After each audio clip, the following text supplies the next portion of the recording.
We are here. We are here. We are here. And look who else is here. Our Hamida. I don't know if we announced last month, y'all, that Hamida got an awesome opportunity and transitioned away from new. Do you want to say hello, friend? Thank you so much for that, Chance Yodi. Hello, everyone. Uh, you know, CJ has been such a big part of my life, of my relationship with Yodi, and it has been such a space of thinking and wrestling and growing. And I'm just so grateful that I've had the chance to hold space with all of you. I recently took a new role. I'm really excited for Big, new awesome challenges. full role. And, I'm really looking forward to building a CJ relationship with folks as a participant this time around. So thank you, Yodi. Thank you, Carly. Thank you for past, future speaker collaborators. And I'm really excited for the way Centering Justice is going to continue to center justice. Thank you so much. It absolutely will. So for those of you who might be new joining Centering Justice, which is in its third year as this sort of hybrid webcast podcast, I started with Melvin Henley as my co-host. When Melvin moved on, Hamida stepped into that role. And now, after transitioning away from new to a wonderful opportunity, here I am, y'all. And I'm so excited that I get to have with me as a co-host today my beloved Jess Letaw. Shout out to Jess. And we are joined by two phenomenal practitioners in community-led planning, the Anasa Troutman, who will introduce themselves in a little bit, and David Malcolm, who will also introduce himself. And so let's just talk a little bit. When the pandemic hit in 2020, some of y'all know this story, but I started looking around and all of these folks that said they were committed to diversity, equity, inclusion, racial justice were suddenly participating in what I call sort of the Hunger Games of the sector. So they were off, wrestling resources and the like. And I was frustrated, frankly pissed. And I began to think about where are the levers of influence I have. And because we have a phenomenal reputation of over 30 years of serving mission-driven people, organizations, and communities, I thought, what if we amplify the voices of folks who've inspired us for all of that time? And what if we provided a platform, not just to communicate our own frustrations, but to amplify the dreams of those folks who are in community working, organizing, building. And so this is what Centering Justice is. It's constantly evolving, as I am, as the organization is, as the community is. And we invite the folks who I think are embracing radical new futures, who have receipts, who've already been doing it. And along the way, we're trying to listen and discern for what feels, present for us. What are we grappling with? Next month, we're going to talk a bit more about grief. I am certain, because many of you in this audience have been with us for almost as long as we've been around, that you are feeling the collective grief of what is happening in Israel and Palestine. And while fear of hurting one or backing another might cause us to be silent, I refuse to do that, in the same way that I refuse to allow the erasure of our Indigenous siblings and contemporaries and my own role in settling to stop us from dreaming of a new future, a future where folks, children, elders, are cared for, are protected, are not pawns in imperialism, in the capitalist, white supremacist environment of this globe. And yet, I'm reminded by our good friend, I want her to be my friend, y'all. She ain't my friend, Mariam Kaba, who reminds us that hope is a discipline.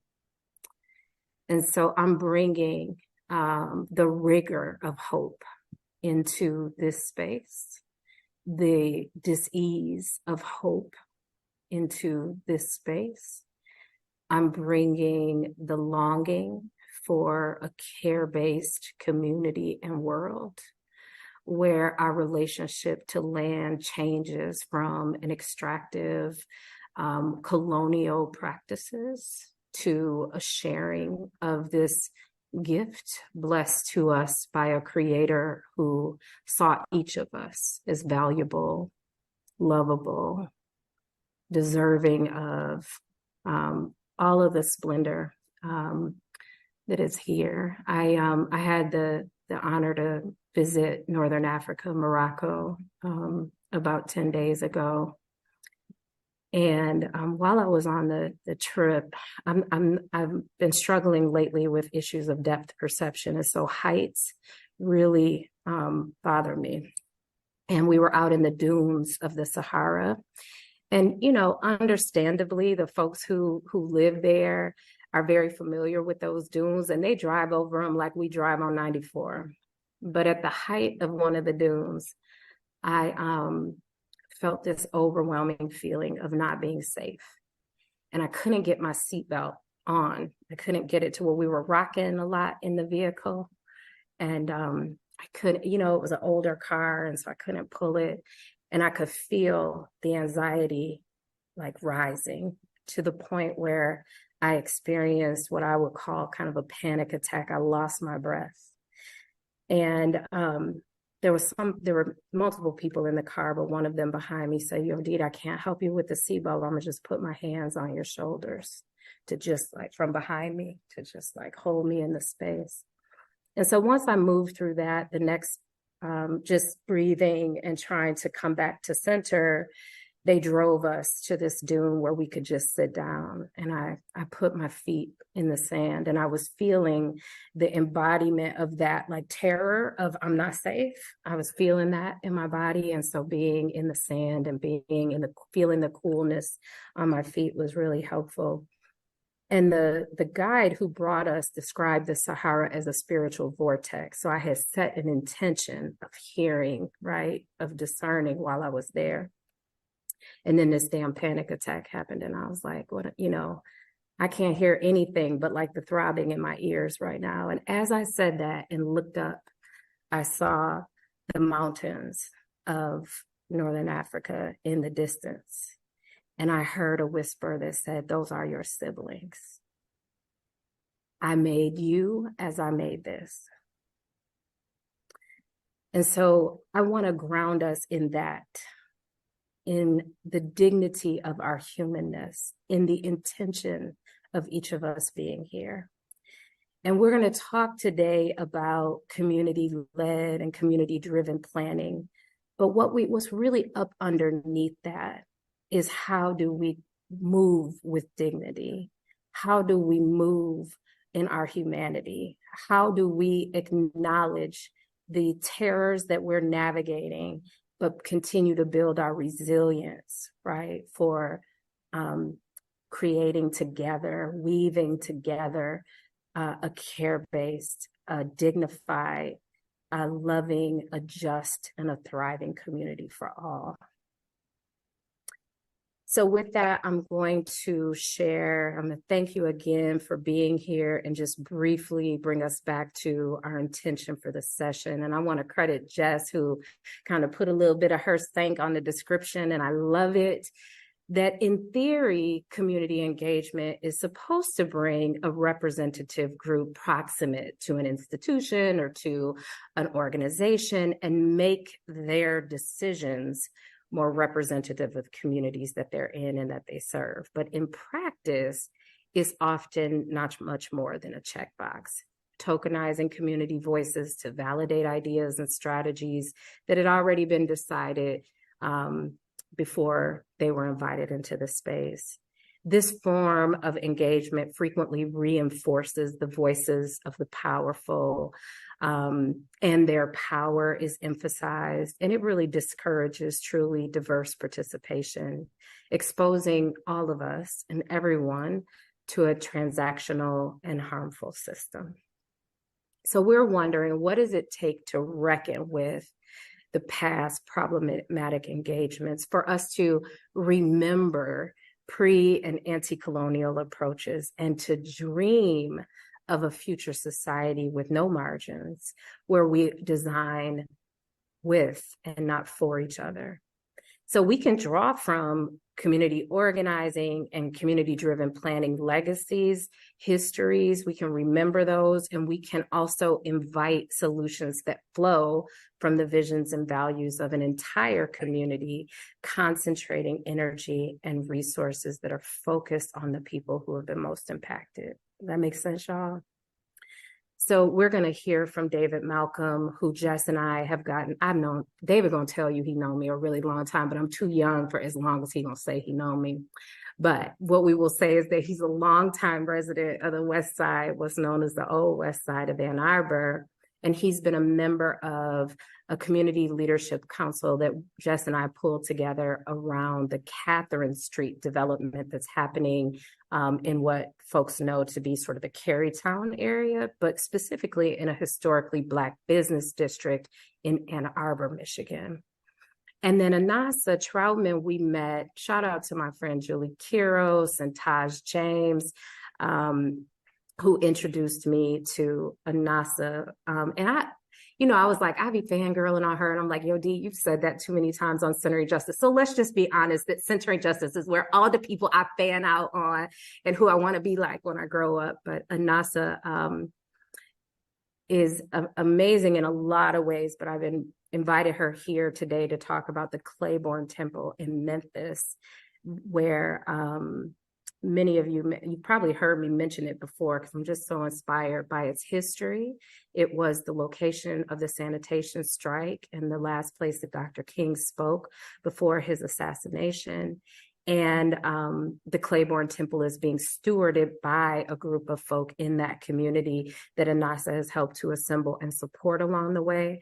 So she leads up that effort, and also the Big We Foundation. And today, just really want to talk about their experience, like moving from vision to implementation, right? Their experience in community-driven planning, and some key insights on how do we move vision, power, strategy with the approaches that they've both been involved in. And of course, my beloved Jess Letaw is going to help me hold the conversation. But first, let's bring their voices into the space. Y'all know that we believe in whole people and whole worlds. And so we invite our guests to bring their whole selves into this space to help us to understand the multitude of identities they might hold, and specifically those that are helping to inform this discussion. So Anasa, I'm going to start with you. Tell us a little bit about the communities and identities that you're drawing upon as you enter this conversation. And welcome, welcome, welcome. Thank you so much. Hi, everybody. I feel so lulled into this this meditative state by your voice and everything that you just said. I was imagining the mountains and the dunes and the travel and the communities. It was nice to hear you talk and say all those things. So thank you for the grounding. My name is Anasa Troutman. I live in Memphis, but I'm not from here. I like to tell people I'm from the sun, because I've lived in so many places and none of them actually feel like home, but Memphis definitely feels like home. I've been here 6 years now, and this is really a great time for this conversation for me, because we just had a series of events over the past 3 weeks that make me feel like we're at a point of celebration and recognition. Like to your question of bringing things from vision and idea to real life, it's been a month of acknowledgement to bringing things to real life, and I'm just now feeling and seeing and realizing what we've actually done and what is now possible that wasn't possible when I first got here. I'm getting chills just thinking about it. And so I'm like, I didn't realize that was going to happen today, but I'm actually really curious to see what I'm going to say, because I have no idea, because what you're asking for is like, I'm literally living that experience right in this moment. So we'll see. We'll all find out together what I have to say about that. I am primarily I'm a producer by trade. I've been producing since I was 19. Producer, writer, all that jazz. Started off in the arts. I was actually a biology major because I thought I was going to medical school, and then that didn't happen. And my mother was like, "I'm so happy you didn't go to medical school. You would have hated it." And I'm like, "Why would you let me talk about going to medical school for the last 10 years and I was going to hate it?" And she was like, "I can't tell you anything." Okay, well, this is my personality. No one can tell me anything. so I ended up in the arts. I started a record label when I was 23. I was in the music industry for a long time.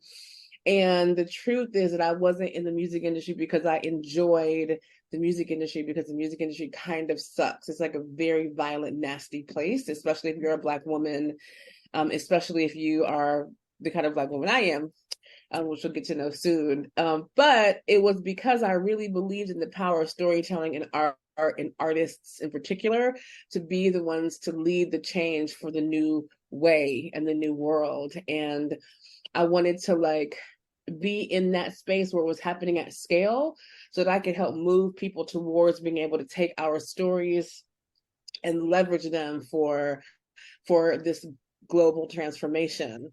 And when I realized that that was not the container for me, I tried to do it in electoral politics, also not the container for me. And then I tried to do it in organizing, and I was like, well, even this container is not gonna work. And so I really spent many years. I got this fellowship, and I spent 3 years really thinking about all the things that I learned in each one of those spaces. What was really powerful about storytelling? What was really powerful about marketing and talking to people at scale? What was powerful about politics and policy and electoral work? What was powerful about working in community in an earnest way? And and long story short, ended up in Memphis, co-writing and executive producing a musical about the sanitation worker strike of 1968.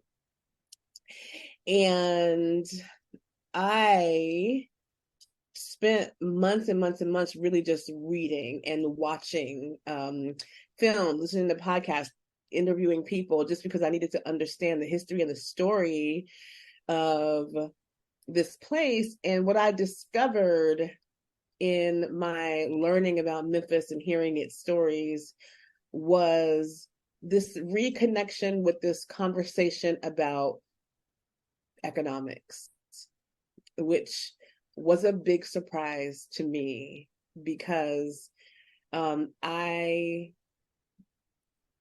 have always been someone who was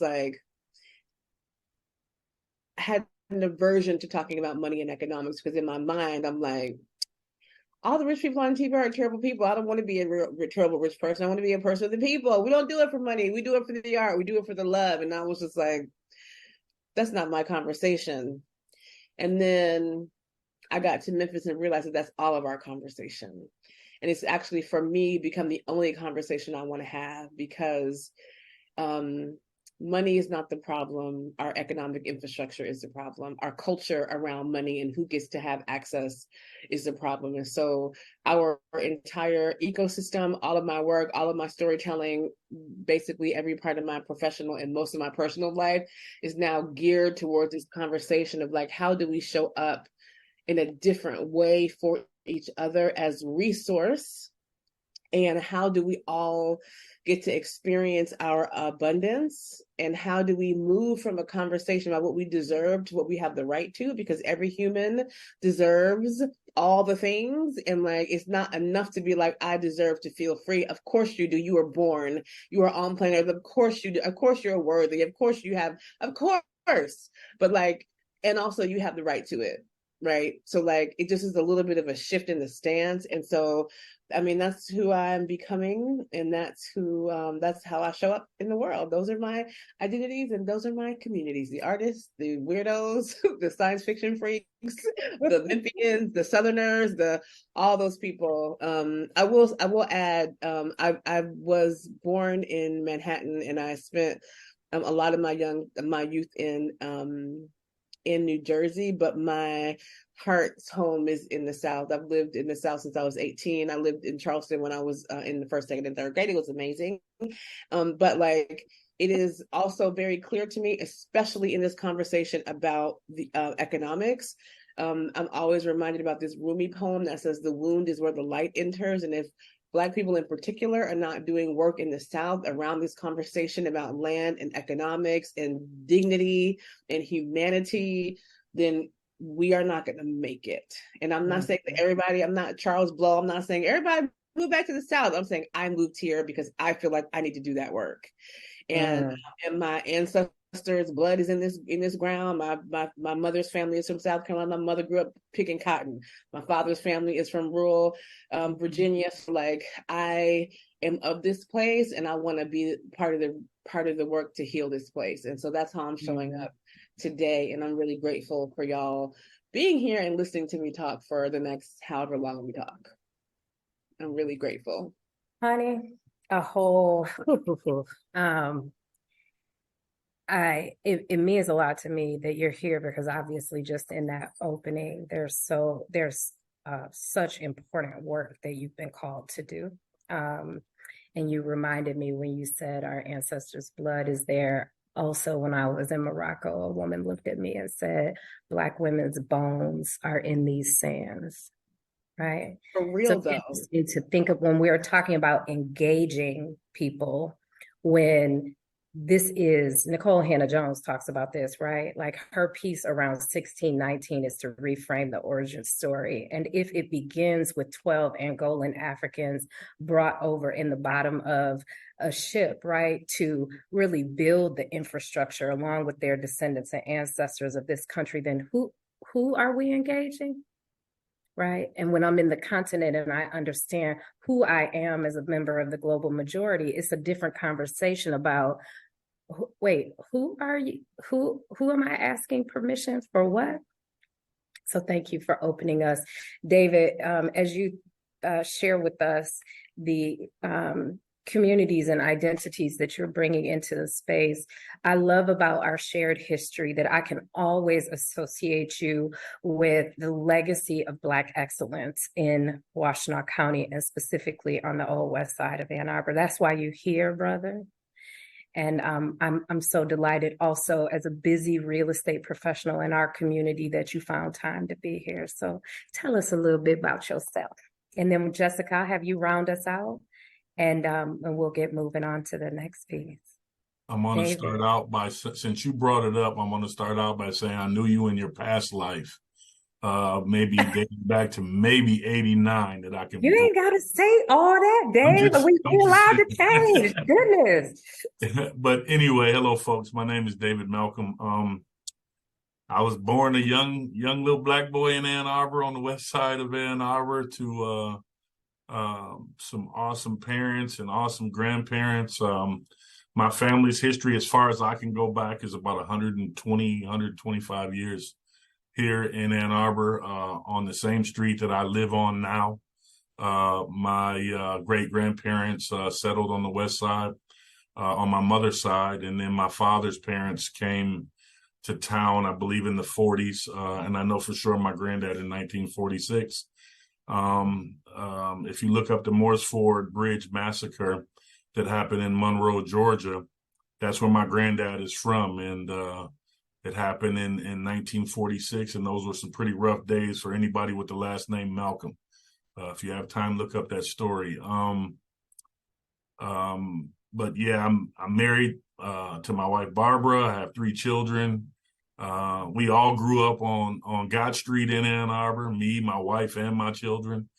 We all grew up on the same street. We reside in the home that my granddad built after he came back from World War II, and my great-grandparents once owned that property.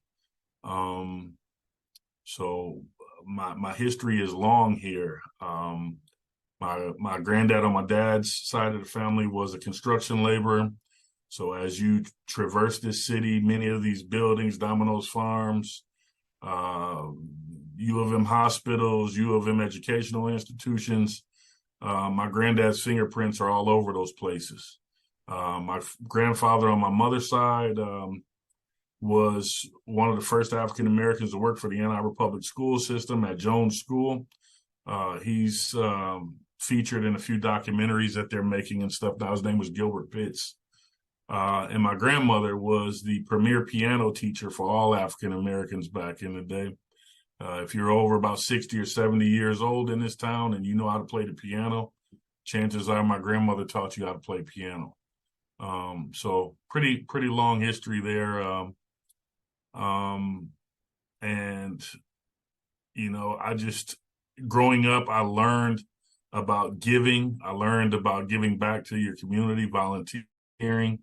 I learned about community through my neighbors and my family, and caring and sharing, you know, with others. And I just want to continue that legacy as I grow older and be as much of a part of this community as I've always been. I'm grateful to have been asked to be on the Catherine Community Leadership Council. It makes me feel like I have a voice in my community that, as of late, feels like it's a lost voice. African Americans are disappearing from this city, and our history is being erased right before our eyes.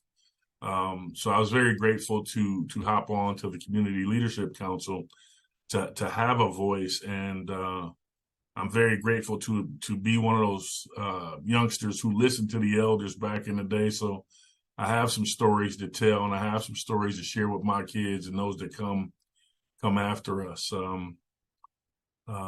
Yeah, kind of hard for me to talk about myself, but in a nutshell, that's me. I'm Ann Arbor till the day I die, and I will always do my best to carry on the legacy of my great grandparents, my parents, and my family and loved ones from the old west side of Ann Arbor. Well, Jess, we in good company. We in good company. Come on, bring yourself in. I'm enjoying finding myself in David's story and in Anasa's story. First of all, what up to my science fiction crew. And David, I so appreciate you drawing on this long, continuous legacy that I can identify with, not even a little bit. My life is a pretty consistent cycle of moving every 6 years, sometimes within cities, sometimes without. I grew up in Atlanta, first close to downtown, and then in a white flight community as it was transitioning, where whites were fleeing, and my parents were kind of behind the vanguard. And so we were there as a transition to a majority Black neighborhood. And my siblings and I grew up in a series of tensions that none of us knew anything about.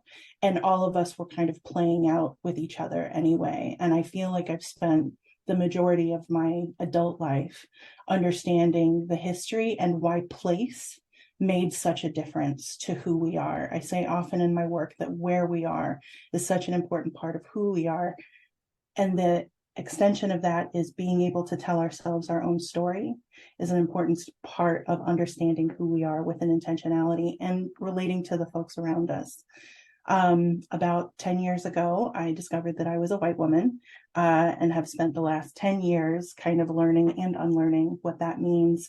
And in the context of this space, I'll just name that I have a huge privilege to be here, and my responsibility is to name whiteness without centering it in such a deeply, joyfully melanated space.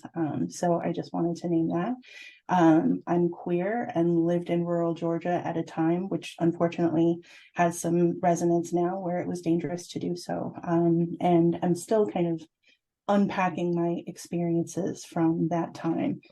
I don't like to say how long I've lived in Ann Arbor because that becomes a complicated thing to say in civic spaces where folks use how long they've been in a space as a proxy for how much credibility I'm allowed to have. So I'm usually kind of cagey about how long I've lived here. It's been a minute. I moved here for grad school and decided when I got here that I was home.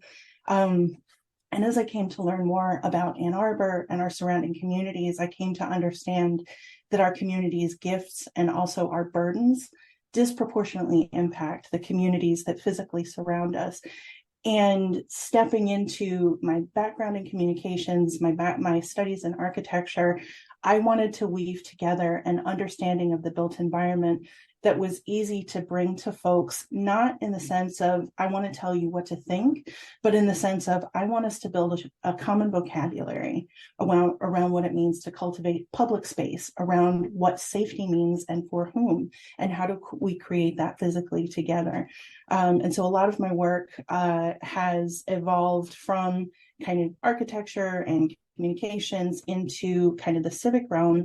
And I'm here today, I think, with at least two hats on, probably more, but one is as Yodit's beloved friend and colleague in working together on the Catherine Street project, which we'll talk a little bit more about, but also as somebody who has worked in civic engagement projects and efforts for the last 10 years. I moderate the group Ann Arbor Housing for All. I run a local policy and politics podcast called Ann Arbor AF. And I could tell you 10 other things that I'm in the middle of, but all they're trying to do is bring what I know from my roles on the Downtown Development Authority Board, paying attention to politics, paying attention to local, how policy is made and how it isn't, and for whom and by whom. I'm trying to take what I know from those rooms and basically throw it like seeds out in the community and say, please, please, please do with this what you can and need and must. But none of this should be secret. None of this should be opaque. None of this should be difficult. And yet it often is. And so I'm here having worked community engagement for a year and a half, holding a deep tension with community engagement. So I'm here in that role as somebody who is very productively confused a lot of the time. Productively confused. I love that. Thank you. And thanks for being with me, Jess. You have been a partner in a number of ways. And I'm going to ask each of you about sort of, when did you know you were transforming and thinking about, and Anasa, you share some of this even, I resonate deeply with like, oh, this will be like my community, and then getting there and being like, maybe not so much, and then, oh, this will be. So a little bit of like how I've been transforming that brings together this reckoning, remembering, and reimagining framework for today's discussion is I grew up in, at the time, America's largest Black city, Detroit. And so every part of my identity was affirmed in almost every aspect of my life. It wasn't a perfect place, but like the people who cared for me, the people who taught me, the folks who kept me safe, the folks who, fed me, the folks who taught me, what or helped me imagine what was possible in my life all looked like me. And then the crack epidemic hit. The downturn of the auto industry was compounding, the city was changing, and my mother was a part of a group of Black folks who chose to leave the city and move to suburban areas. And we moved to Washtenaw County, specifically to Ann Arbor. And I remember my mom being like, yo, this is like a place where this progressive, and that, great things are happening, and the schools are great, and this is great, and the great, and, even like, she even acted like the trees in Ann Arbor were better than the trees in other places. Baby, look at that tree. That's a big little tree, but that wasn't actually my experience. What was my experience was for the first time of really feeling like the other. And so I cleaved to folks like David and the folks on the Old West Side and the businesses like DeLong's to help me feel grounded and like I could make it here. And it would take a while before I would realize, this is the late 80s, early 90s, that I was only seeing a slice at that point even of what Black power and community building had looked like. And so fast forward, I'm matriculating and navigating through the schools here and, seeing the changes. And then I have my own family, right? And my kiddo is in the second grade, and his teacher is like, we don't have no Black men in this school at all. Like, can you help me find some brothers to come in so these kids, particularly Black boys, can see kids look like him? And I'm like, yeah. And then I get to thinking, well, that, you're right. I didn't have any Black men when I was in school. He hasn't had, and still to this day, now 7 years later, he's not had an African-American school leader. Okay, maybe a coach, maybe a what have you, in the same county. And so when I got into leadership, I remember the feeling of being, I'm the only person in the room in a lot of places, and also like the unicorn. Like, let's act like my friends would tease me, like, you're the white woman whisperer, Yodi. They can hear what you'll say. They can, and I would often be by myself. And although I was willing to speak the truth, I often didn't say fully how I was feeling because my safety was on the line. And I don't mean somebody was going to hurt me, but I mean social capital. Well, there's power when there are multiple folks in the room. And the other piece that I want to tell you is I've always been at the intersections of like community, place, social good, like that's where all of my career and life has been. And so I was involved in community engagement efforts where we were bringing folks in after the decision had been made. And I might not have even been cognizant of my role in that happening because I was also brought in, whether it was a consultant or in some other capacity. So it's this collision of those things happening. I get into a position of leadership, and this is the business case for why putting impacted people into positions of influence and into leadership roles is so important, is because when I finally have levers of influence and power in my domain, I start saying, well, where are other folks that look like me? And so just one of the ways that our work intersected was with Champions for Change, a fellowship that we launched here at New to build up a more robust community of Black, brown, melanated, queer leaders in this community. Because I was often the only in the room. Well, within that fellowship, we started going on these Underground Railroad tours and these walking tours of the Black history of the county we're in. And I mean, my chin hung to my chest most of those journeys through this community, to hear a different narrative. Because remember, I've worked in the social sector for 25 years, and most of what I hear is a pity party about helping and providing charity to folks who have been impacted. And that didn't, like the money conversation didn't sit right for you, Anasa. The Black and brown people as charity cases never sat right with me, because that's not what I came up in.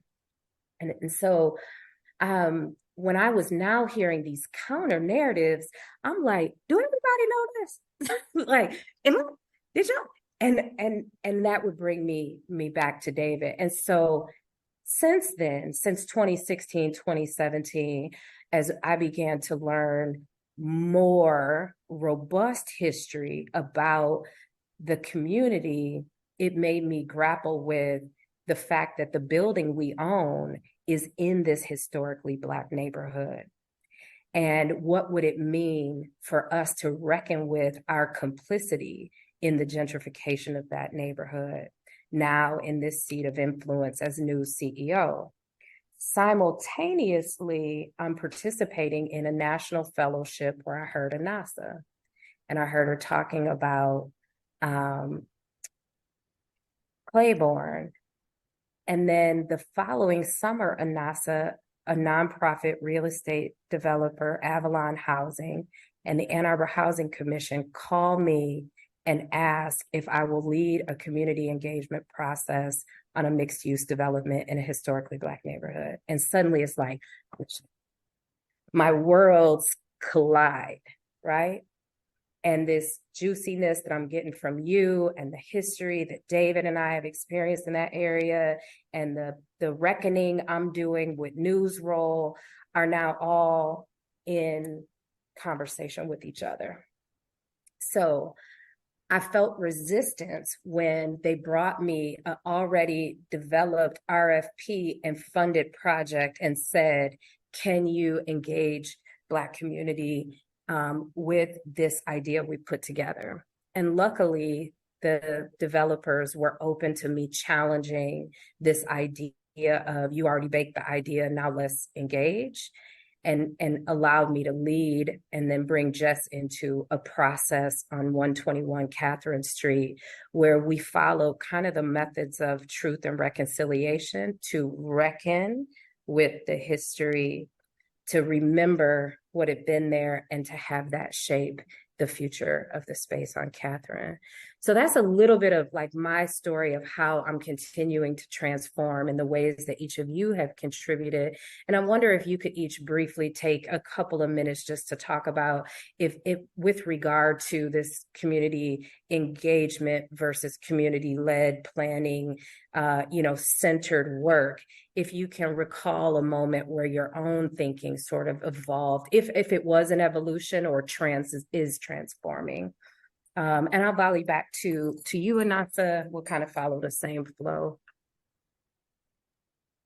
You know what's funny? It's a question I ask every guest. So it's like, when did you know you were transforming? The thing about me is that I am always doing something that I don't know how to do. Right? I'm always like, that looks like, I don't know how to do that. Well, because my first discipline is as producer, I believe I can do anything, because producing is just like understanding the goal, understanding how to build a team that knows the thing, and like learning how to like stay aligned. That's all producing is. It helps to have a vision so you can help people, so you can make it not ugly, but whatever. Some people produce ugly things, whatever. So I didn't come up in community development. I wasn't a developer 5 years ago. I never raised money. I never did any of this. And so when someone used the language of community engagement to me, I assumed that they actually meant it. And at some point I discovered that community engagement is generally a task that developers and other folks engage in to be able to say like, oh, I talked to somebody. But it's an insurance policy. I don't even see it like that. I honestly feel like some people like for real think that they're doing something meaningful. Some people are like, can we just talk to them so they can say we talked to them? But some of these folks like really feel like they are doing their duty, and they're like charitable, right? They're like, this is my humane behavior as a developer. I'm going to sit in this room and tell these people what we're doing and let them tell me what they think, and then we're going to go do what we're going to do anyway, which is really what community engagement is mostly. It mostly is like I won't say the project. There's a huge project here in Memphis that affects a lot of people, that costs a lot of money, and their process was like, hey y'all, look what we're going to do, don't you love it? And some people didn't love it, and then they were like, ooh, you're an awful person because you don't love it, right? This is like, that is the general the way it shows up. But like, if I put on my garment of compassion, then I don't blame them, because our culture tells us that and I'm using he on purpose, he who has the most money gets to make the most decisions, and those who don't get to be excited about the decisions that I made, right? And so like the fact that these folks like would take the time and effort to share the idea and not just let you when the door opens or not, is like, feels like a lot for them. It feels like a big, generous, wonderful thing for them to do. And on top of that, the more people they tell ahead of time, the less pushback they'll get when it goes to the council or the commission and they need a TIF or they need a pilot or whatever.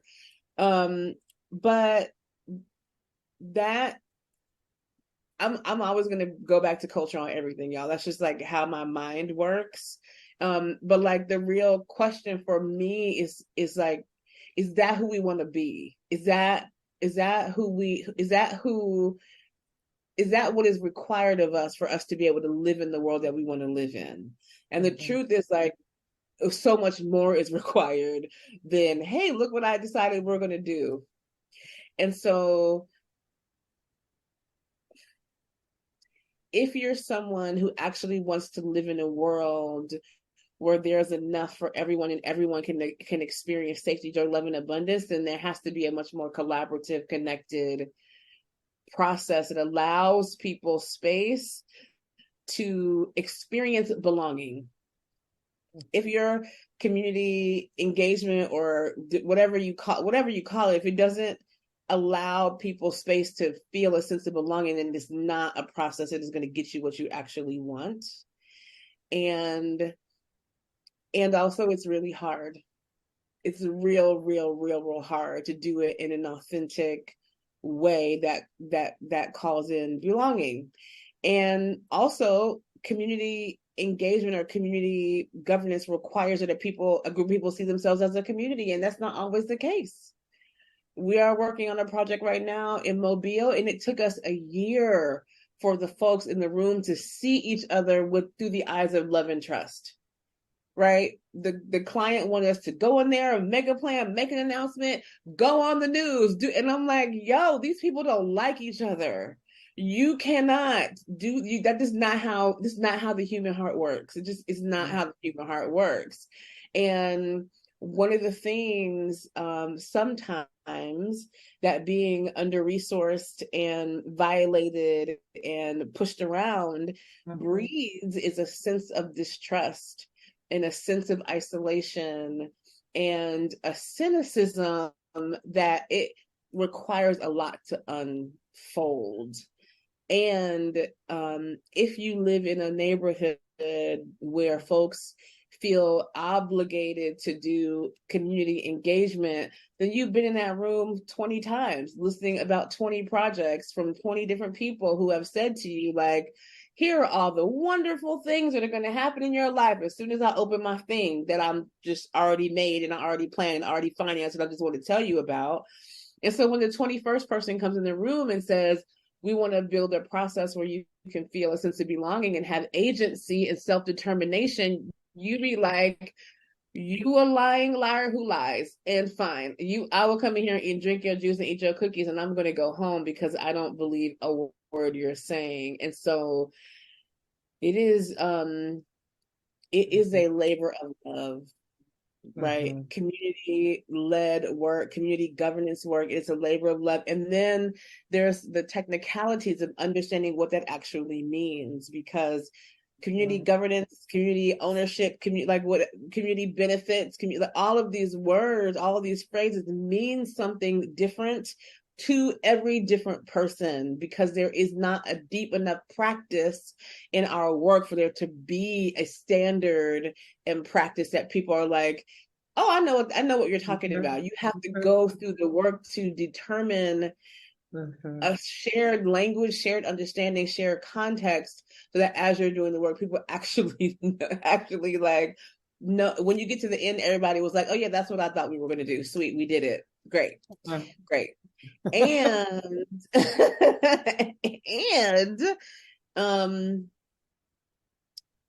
it requires calling people back in all the time. It requires a level of patience. And this is, okay, listen, y'all, this is, if you don't listen to me say anything else in this time together, listen to me say this. This work requires a level of emotional health that most of us don't have. If you are not thinking deeply and working hard to be a well and whole person emotionally and spiritually, it's very hard to do this work, because inevitably somebody gonna go off, somebody gonna say something that's not true, somebody's gonna shrink into their triggers, someone's gonna, right, like someone in the room is going to lose it. There's going to be an argument. There's going to be, in one of our communities, there is literally two people who are in their 60s who have beef in high school, and it comes up in the meeting, right? And so like, we're talking about full human beings who live full lives, who often are feeling unheard and unseen, who are given a moment to have a full voice, and sometimes the unhealed part of their voice comes out. And somebody has to be in the room to be able to be like, hey, everybody, let's just take a second. I want to tell you what I'm hearing and seeing, and let's see if we can unpack this and then move forward in a way that's healthy. You can't be the person who is like not going to create a container for the healing, because ultimately this work is about people's wellness. Or The like reason stuck why to we the think about agenda, neighbor. stuck to the agenda, right? Like Oh or like God. stuck to Oh the agenda, Jesus. Right. right? You cannot be like, oh, we only have 15 minutes and we need to make this. We're gonna need you to wrap that up, right? No, Yeah. no, like you must be a container for people's full humanity, and it never happens the way you want it to. A community engagement process, you can have a timer and an agenda and a set of rubrics and whatever. You can get through it in 6 1-hour sessions, and you can write your report and you can move on. But if you are talking about creating a container where humans can come together and be human and make things for humans, then you got to make space for people's humanity. And that is the hardest part for me. And I want to say, we're talking about community development and planning, but you can really apply this thinking and the conversation today to things like evaluation, strategic planning, hiring. I mean, it cuts across. So I hope that you'll think about the application of our conversation in many contexts, right? I can think of thousands of times where people are like, well, we can't find anybody, or nobody responded to it, to me. I want to say this one thing. It's like, this is why the conversation about culture is so important, because culture is, in my estimation, culture is fueled and shaped by your core values. And if you take on a set of core values with the aim of rebuilding a culture or creating a new culture or replacing a dominant culture, you must be willing to commit to embody those values at all times. While you're at the grocery store, while you're in yoga class, while you're walking down the street, while you're riding your bike, while you're in your car, when you're in the line to get on the plane, while you're 100% of the time, you have to be focused on embodying and holding yourself accountable to embodying those core values. And so the way you show up in the community meeting is how you're going to show up at the kindergarten in the teacher parent meeting, right? Or how you're going to show up on your first date, or how you're going to show up when it rains outside. And the thing that separates community engagement from a deep community process is like who you are in the process and how you show up. And if you can become a person who can show up in those ways all the time, then this work becomes a lot less painful, because it just becomes like you don't have to try, because it's just who you are. You just show up and you do those things in alignment with those values and that culture that you are working to build. I think where we run into, and Dave, then I want to kind of hear how things have been transforming for you, especially on the CLC. But I think, Anasa, something you said that I wholeheartedly agree. And my mentor says, and your values ought to cost you something. Otherwise, they're meaningless, right? But it's often the institute. That's why the power analysis is so important, right? Is because it's often the community values might be present. The consultant, you or I's values might be present. We might be real clear on that. And yet the institution or the developer or their values are not aligned. And Jess and I talk about this even in our practice. How do we get more practice in determining that values alignment up front before we ever work on a project? We were fortunate that by and large, the values that we hold were held by the folks that we're working with on Catherine. And similarly at New, our values drive everything from how we construct a podcast to, how we raise money, right? But that's not always the case for folks in our audience. And so before we move to Dave, if you can you just talk at all about that piece, that yes, you might be clear on your values, but the institution often has opposing values. Say a little bit about that, please. I would go beyond that and say, like, not only will, more often than not only will the institution not share your values or the developer, but like the city, the state, the country, the world, like we are Fair, not living, fair. like it is, this work is countercultural. And it helps to Mhm. remember that. It helps to remember that you are being something different than we are all taught collectively. Like maybe even if like in my, like the person I am right now is who my parents taught me to be, but it was only because I was really paying attention. If I was like really paying attention to what they told me in school or what I saw on TV or what I saw somewhere else, I would be a completely different person, right? And even though I was really paying attention to my parents, like that other stuff is in me somewhere and it ain't that far from the surface, right? And so it's important for us to understand that for a few reasons. One is because it helps you not get mad and frustrated, like gives you more of a runway for your frustration, because you can go in being like, I know that I'm gonna walk in this door sounding crazy to these people. I know it's not crazy. I know it's possible. I know it's what we're going to end up eventually, but I need to understand that I'm walking into a room where I'm going to have on like a red and yellow polka dot clown hat, right? Just know that ahead of time.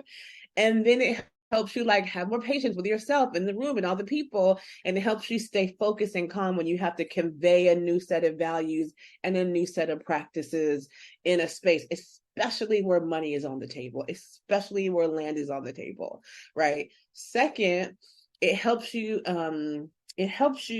translate. Because if you already know, like I already know I'm walking in the room speaking Swahili and the people in the room are speaking French, I already know that I have to find a way to build a bridge with the language and practice so that they actually understand what I'm saying. Do I need to draw pictures? Do I need to do a interpretive dance? Do I need to find a Frenchman and have him come in here and tell you what I'm saying so that you understand, so that you know that they actually understand? And then if they don't agree or don't want to do it, then that's cool. But like when I walk in, we had a meeting last week here in Memphis with a room full of investors and developers. And they're all people who are like, we want to help Memphis be better. We want to help close the racial wealth gap. We want to. But the language they're speaking is the language of hypercapitalism, white supremacy, and patriarchy. But they don't know that. They think they're just speaking English. And so like, they want, like most of these folks, like people who don't care about any of this are not even going to be in the room with you. They're gonna be like, I'm not going to that community meeting. I don't care. I'm about to go build my stuff and make my money. It's gonna be fine. People who are in these rooms, they want to do this. They just don't know how. Now, some of them figure out how to do it and be like, oh, I changed my mind. I don't want to do that. But some of them really will stick in there with you if you can help them understand what it actually looks like and why this approach is powerful, why you can't just show up with a plan, why you have to build relationships, and why you have to think about like gentrification mitigation. Because if you build a brand new building in a neighborhood that ain't had a brand new building in 10 years, people's rent and taxes are going to go up, and then they might not be able to, like, can we be more thoughtful? Can we be more, right? You just understand what you're walking into, right? This is not these folks every day. Just like development is not my everyday language, and I had to learn the language of development. I had to learn the language of investment. Like people had to understand how to translate with me and my big old soft-hearted self. Like I have to do the same thing for them if I want their partnership and their support to manifest the vision I have for this community and the vision that the members of the community have for themselves.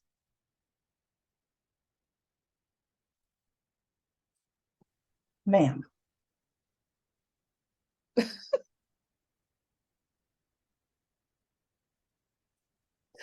Also, sometimes you have to become the translator. Like sometimes, like I have rooms where I have to understand Swahili and I have to understand French.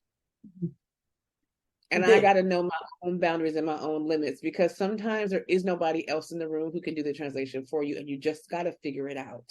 And you have to be the person to be the bridge and be the boundary and be the access point and be all the things. But like, that's what we signed up for. And it speaks to what you said a minute ago about why it's so important for us to attend to our health and our wholeness, because it's what the work requires. But any fracture we bring into the room is going to fracture more when faced with that kind of pressure. I got to say, your metaphors of language are so beautiful and so powerful. And the quote that keeps coming to mind for me, I don't know the attribution, but it's and she who was dancing was thought insane by those who could not hear the music. That's right. And I That's think right. walking into the room, hearing a symphony, and everybody else is like, Story of my life, Jess. Story of my life. Normal 239. That's right. Yep. You just gotta, you know, I saw a movie once where there was a couple and one was not hearing, and the person who was a hearing person tapped the music on the person's arm so that they could dance together. And sometimes you just got to get to tapping. David, talk a little bit about, I mean, we ain't got in here deep, so really talk about whatever you want to talk about, but you know, I'm sort of curious about what your experience on the Community Leadership Council has been, from like this view of actually being in and helping to lead in this way that's very different than what many folks who are sort of experiencing the traditional community engagement work. That was a horrible question. Let me just ask you a direct question. What about the approach, particularly with the Catherine Street Community Leadership Council, has felt different in your community, you know, than maybe in some of your other community work? What's gone well? What needs some work? It'll take me a second to get there because I have to go back a little bit and leading up to yeah, take your time, brother. Like I said, I've been living in my neighborhood my entire life. So all but 2 years. I lived in Saratoga Springs, New York for 2 years in middle school when I was a young delinquent, started getting in trouble. And my mama said, "You going to live with your daddy." So I had to go up there for 2 years. And my dad straightened me out. He straightened me out to the point to where I didn't want to live with him no more, and I wanted to come back to my old neighborhood. So I ended up coming back to the neighborhood. And like I said, I grew up in a neighborhood where, you know, we had 2-parent homes. We had, you know, lawyers, doctors, judges, teachers, pastors, councilmen. Our first Black mayor is from my neighborhood. You know, sheriffs, we had a little bit of everything growing up. You know, the garbage man was well respected on our street. You know, all the city workers were in my neighborhood. So I grew up around people where you always had a home to, if your parents weren't at home, you know, after school, you could go get a sandwich from somewhere. Somebody was going to feed you. Somebody was going to make sure you were okay. You know, like I said, I started getting in trouble at a young age, and then a couple of my friends ended up leaving here way too soon by way of violence, and some were stupid and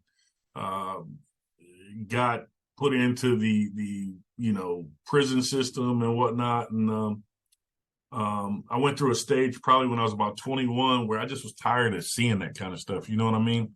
And I wanted to live. I didn't want to see nobody else die. I had friends that had went into prison. And I knew that I was on the wrong track and I needed to fix that. So I ended up just kind of going within myself and not being around a lot of people for a while. And then me and my wife, who was my friend at the time, you know, we would hang out and have a good time, and ended up married at 22 and started a family. And I ended up purchasing my home from my mother in 1996. So, of course, when I became a homeowner, I started to, you know, look at the neighborhood a little differently. I had ownership in the neighborhood, and things started to transition and change. a lot of older people were either dying off or moving out. And their kids that kept their homes either lost them or sold them. And the neighborhood started to change. This gentrification thing started to happen. And people started moving into the neighborhood. One day I was waiting for the bus. My car was in the shop and the police were called on me. I guess I look suspicious. I'm sitting at a bus stop with a big, huge bag in my hand, and I look like I'm casing homes or whatnot. Well, I happen to know everybody, so I knew the officers that came, and they kind of laughed it off and told me, "Hey, we got a phone call, buddy. You look suspicious, you know." And they laughed, and I look across the street, and this guy keeps looking out of his house and whatnot, and he was the one that did it. So stuff like that happened, and then you start looking suspicious in your own neighborhood, and I don't know if any of you remember, but the Waterhill Music Festival began. My first encounter with the Waterhill Music Festival, I flew in from Atlanta one day, didn't know anything about it, but I see 500 white people in the middle of my street, right? I live on this street, but they're looking at me like I'm crazy because I want to go home. I'm just trying to go home, but they want to listen to their music. And I'm honking my horn and I'm upset, like get out of the street. And they're looking at me like I'm rude and obnoxious, And so I figured that out. And I'm like, okay, well, the music festival started to grow on me a little bit. I started liking it. I started inviting people into the community and whatnot. We would have Waterhill Music Festival days, and I would walk people around my neighborhood and would show them, the Hunter's old house or the Thompson's old house, whoever. And we would just go through and show them where all the Black folks lived. And unfortunately, my young cousin was accused of stealing someone's lawnmower one day. And I got very upset, and I got on nextdoor.com and I let the world know that I was upset. So it led to a community engagement moment where we all met at Mac School and we had a conversation. And I had to let a lot of my new white neighbors know that their implicit bias could get me killed, could get my son killed, could get my nephew or my little cousin murdered because you think that somebody stole your lawnmower, and we own 5 properties in the neighborhood. Nobody stole anything. It was just an accusation out of thin air, and it was really wrong. So it led to a number of community, engagements, I'll call them that, where we had conversations, and they decided to stop the music festival because they realized what they had done. They had come into the neighborhood. I ain't got no problem with white people, so I'm just explaining this to y'all. You know what I'm saying? But 5 white dudes sit down and they decided they want to rename our neighborhood Water Hill, But they never thought about asking someone in the neighborhood, what do you think about this? We have a sacred site in our neighborhood where a young lady burned in a fire. Well, during the festival, they would take all the porta potties and put the porta potties on that property at Belize Park, right?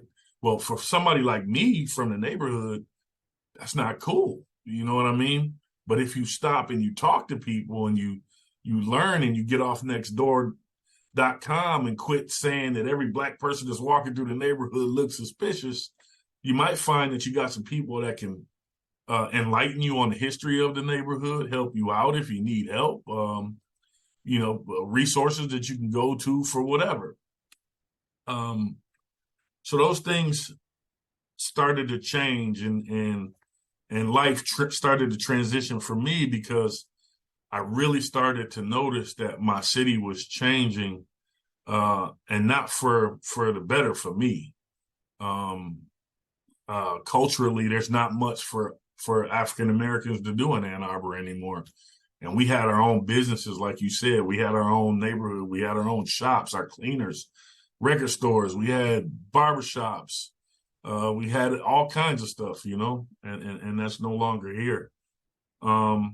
So I said all that to say when I landed the opportunity to join you all in the Community Leadership Council, I was very excited because it gave me an opportunity to have a voice, and something that's going to live forever in my neighborhood.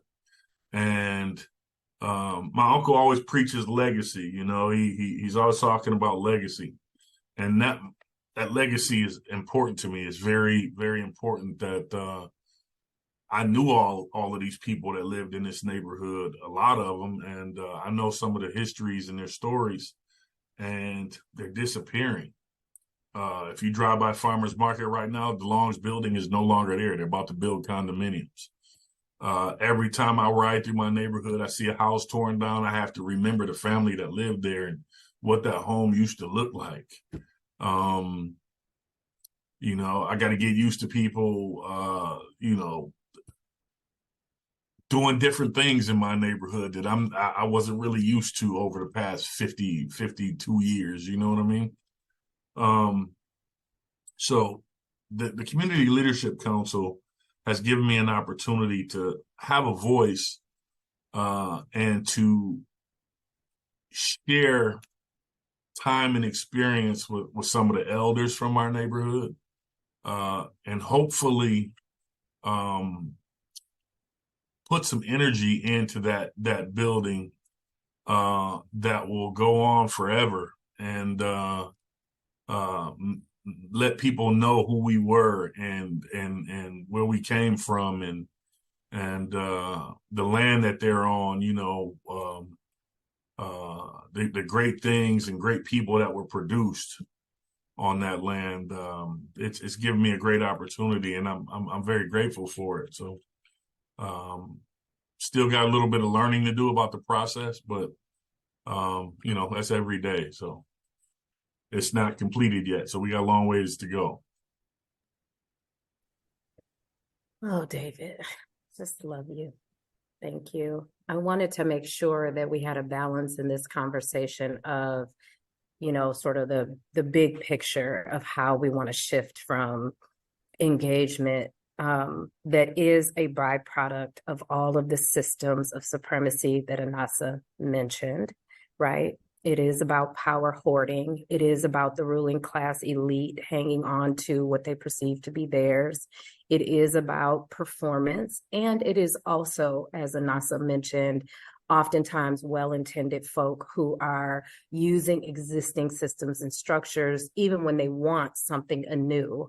And so in many ways, this idea of shifting who's at the center gets us at hearing the importance of and designing around exactly what you said. And I love the way you use storytelling in a sacred space in the neighborhood and the meaning of, generations, 5 and 6 generations of being in a place and the impacts when that's not thought of or treated with reverence or considered, and how much more rich a community could be if it could hold those multiple truths. Nobody is suggesting that neighborhoods or cities or communities don't change. We're talking about the how, not the what, right? And who, not the, and why, not the necessarily the what. Jess, we have, oh God, I could go on and on and on and on, but we got to wrap up in about 10 minutes. And I want to yield to you just to offer your perspective, whatever that might be, and then just leave a few moments to allow either Anasa or David final remarks. And for those of you in our audience community, if you have comments or questions, those can go right into the chat, and we'll be sure and either surface them here or follow up after the session when we send out the recording. So Jess, can I throw it over to you, my dear? I'm going to tell a story that I didn't expect to share today, and specifically because of what Anasa was saying earlier. And David, I think based on our shared work together over the last little bit more than a year, you will probably come to understand that you had a front row seat at some of this unfolding. So about 3 or 5 years into the work that I was doing around community engagement, I started a new therapy relationship. She's a somatic practitioner, which means, bringing the body into the full healing work that you do, which I didn't understand what it meant at the time, and I do now, and I'm mad about how great it works. one of the very first things that we talked about was I couldn't understand why I'm so conflict averse. And yet I keep putting myself in the middle of development conversations and politics conversations and like money conversations. Like you said, Anasa, I am the last person in the world to want to talk about money. So why do I keep talking about municipal budgets? Like, why do I keep putting myself in these spaces? And through my work with Hillary, I came to understand I'm actually not conflict averse. And it was a huge light bulb when I realized that I actually believe in conflict as a meaningful way of being in presence with each other and being in community with each other and being in process with each other. What I am averse to are toxic containers and toxic practices. And I feel like community engagement has become this toxic container that harms all of us, including people who come in holding power and influence that they often don't recognize that they have. Speaking as a white person, as I said, I discovered this a few years ago, but we still love thinking of ourselves as the underdog. And in Ann Arbor, as in a lot of communities, white folks in particular have figured out how to wield the language of oppression in service of the ends of comfort, right? So we perceive a change in power as a loss of freedom and bring that into these community engagement spaces and bring a ton of harm into those spaces as a result of it, but also not even specific to community engagement. When we haven't done that full healing, we bring the high school beef. We bring the high school humiliation, right? We bring the parts of ourselves that are afraid that I won't be taken seriously if I say that this is tender and this room feels really hurtful. And can we get to a different conversation? And community engagement, you and I have talked about this a little bit. We have seeded the desire and the ability to be real in service of doing what we think is right. And I am still working to kind of switch my relationship around conflict from what I thought it always was, which was that I hated it, to what it actually is, which is that I want us to be in whole, healthy relationship with each other. And I happen to have chosen the built environment in general and housing in particular as my area of interest because it dovetails a lot of things that I care about, including the people around me. And as somebody who has picked up and moved a lot, talking about these things is my way of being in community. It's my way of finding my people and my places and figuring out how to do work that matters to me with the folks around me. So, Anas, I just wanted to really thank you for that invitation. I don't think we talk enough about how important it is for us to attend to our healing and wholeness as a means of being in community with each other and not just in isolation, right? Like I can't just go off into a room with another white lady and we talk to each other about how healthy we're getting. The work of liberation absolutely must be collective, but also I have to do some of that work away from the collective in order not to harm us as we all move along. So thank you to Anasa for that invitation. Thank you to David for working in an often productively confusing room and space towards a place and a project that I'm so excited to hear you're going to be proud of, having been a part of, and going to be able to show your children and your family about this. So that's my moment of transformation, is reorienting my relationship to conflict and bringing a lot more attention to bear on process and not just product.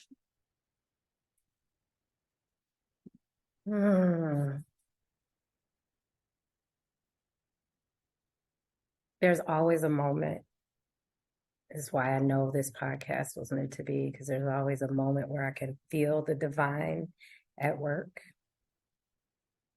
And I always like to just pause for a moment, not to have to fill up the space with all the words.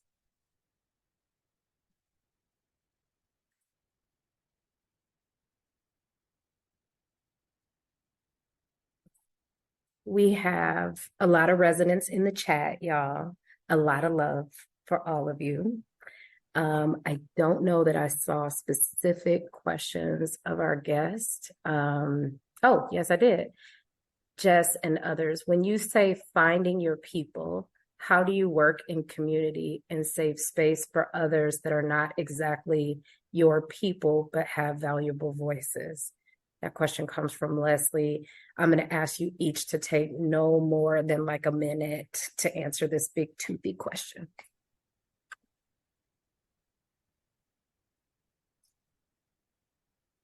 I would say that this is a values conversation for me, a culture and a values conversation. Because if you are a person who's committed to love or compassion or generosity or any of those things, you're going to extend that to people who are not your people. You're going to extend it to people who are the opposite of your people, and you go do it anyway, right? You're going to have a boundary and you're going to show compassion. You're going to have a boundary and you're going to show love. And so, one of the things that I'm really learning is like, I had a moment a few months ago where I was really sad because I realized that I built this big thing because I wanted to build community, and there were ways that I couldn't participate in the community because I'm also the boss and I'm also the fundraiser and I'm also the investor. And it means that I can't just be out here as if those things were not true. And I had to remind myself that even in families where like everybody's happy and everybody's loving and everybody's healthy, everybody still has a role. And so there can be someone who you come across who may not be your partner or your best friend or your whatever, but they still are, they still have a right to your compassion, they still have a right to your love, they still have a right to your generosity and your care. And you have to navigate where your boundaries are so that you can offer those things and extend yourself in those ways without causing harm to yourself or the people who are your people. It's how I manage it. You did good. I'm reminded, Anasa, that at the top of the pod, you said you were right in the middle of some of these things coming together. Do you want to briefly share what that means? Yeah, I mean, we had a series of events over the past couple of the past 4 weeks. One, we did a celebration of the end of phase 2 of the restoration of historic Claiborne Temple, where we invited all the people who have done anything to contribute to the building and unveiled our brand new art glass windows. So we have like brand new stained glass windows that were designed by local Black artists, depicting the story of the sanitation workers. So we have like people whose names that you have never heard before canonized in stained glass because of what they did for their community, like Larry Payne, who was a teenager who was murdered by the police, or Cornelia Crenshaw, who was the reason why people can pay partial pay, but who was the one who came up with the word "I am a man," or Reverend Lawson, right? Or T.L. Jones, who started those people are now canonized for the next 100 years in stained glass window that is usually reserved for folks who people deem divine. Those folks are divine to me. So like, one, we got to invite people in to be like, we did it. Like, we did it, Joe. Like, we did it. We did phase 2. We're good. Like, y'all didn't think it was going to happen, and it happened. So that happened first. Then we had a big art a show thing where we had like this puppet that's going around the country, Walk with them all, this like 15-foot Syrian girl puppet. She came to Claiborne. We hosted 20 community partners. We had 1,000 kids make puppets. We made our own giant little Black girl puppet named Imani, and like welcoming the city into our space to celebrate Black children and to celebrate the future. Last week, we've been working with these investor group, and we convened these folks for the first time. Like, I've been plotting on this big development for 4 years, and I've never said a word to the people here in town who are the developers here in town, because like I'm on their turf, and I'm like, I need to be ready if I open my mouth. And we had the meeting. We had our entrepreneurs and our community members and our investors and our folks present to 20 bigwigs in town, and they were all like, wait, what are y'all doing? What can we do in this neighborhood? But what is our threshold? Like, got them. You know what I'm saying? Because it's the invitation. It's the invitation to be able to do something that you want to do in a different way. That's right. They heard that I'm learning how to help people hear the music, and I don't want you to be different. I want you to like show up in a way that actually honors your own humanity, which is the representation. Mm. And so it is, I just realized literally 2 days ago, I'm like, oh, I wrote a 2-page paper about all of this 4 years ago. And everything that I wrote in that paper is manifesting in front of my eyes. And it just helps me understand like what's possible if you have the right people around you, if you trust yourself, if you trust the divine, and you just keep walking. Mm. I also learned that you can be scared and good at something at the same time. Come on now. Come on. Because just because you're afraid doesn't mean it's going to be trash. It just means you're scared. And so like you gotta learn how to keep walking in the faith of your own self and your own ability, your own intuition, your own preparation, your own resources. As you learn how to walk in that way with other people too, you are also part of your community. And if you don't know how to trust yourself, you're not going to get anything done. Okay, David, I'm gonna just say my clock says it's 1:59 and 30 seconds. Anything to add before we wrap up? No, not really. I mean, I'm grateful to have been here today. I'm always willing and available to talk to anyone, have some coffee or whatever. And I am Ann Arbor through and through. If there's anything I can do to help anyone here participating, listening, or whatever, I don't know how to say no. So I'm all in, I want to keep our memory alive here and just try and be the best human being and citizen I can be and teach my kids to do the same and live life. Yeah. David, thank you. You shared with me your grandfather's legacy of service, and I'm never going to forget you saying that the buildings that his fingerprints are on. Oh, yeah. I feel the spirit of his value for service in you and every time I'm with you. And thank you for both for taking time out of your busy day, and Jess, you as well for riding with me on this beautiful journey of not only planning, but really co-conspiring to build the world that you and I and all of our identities and all of our longings can coexist in. And thank you to all of you who hung in there with us today for this session. We send you love, we send you peace, and we'll look forward to seeing you in November for our next episode. It'll be a beautiful journey through grief, something that we all want to practice and bring into the center, even normalize is the word I'm looking for, even more. So take good care of each other. Thank you, Carly. You gonna close us out with Rod, or you got something else on the agenda? Oh, and y'all know we love to hear your feedback. Carly dropped the eval in the chat. That just helps us know what went well and give good feedback to our guests and to plan future episodes. Carly, cue the music. Shout out to Carly who's in the back taking everything I've been away. The youth a chance to live with substance. Yeah, here we go. We here to grow. Let them know. We send a justice, yeah, we send a justice. You don't need much to give with abundance. I believe, true indeed. We plant to see, yeah. We send a justice, yeah, we send a justice to give the youth a chance to live with substance. Yeah, here we go. We here to grow. We let them know. We send a justice, yeah, we send a justice. You don't need much to give with abundance. I believe, true indeed. We plant to see.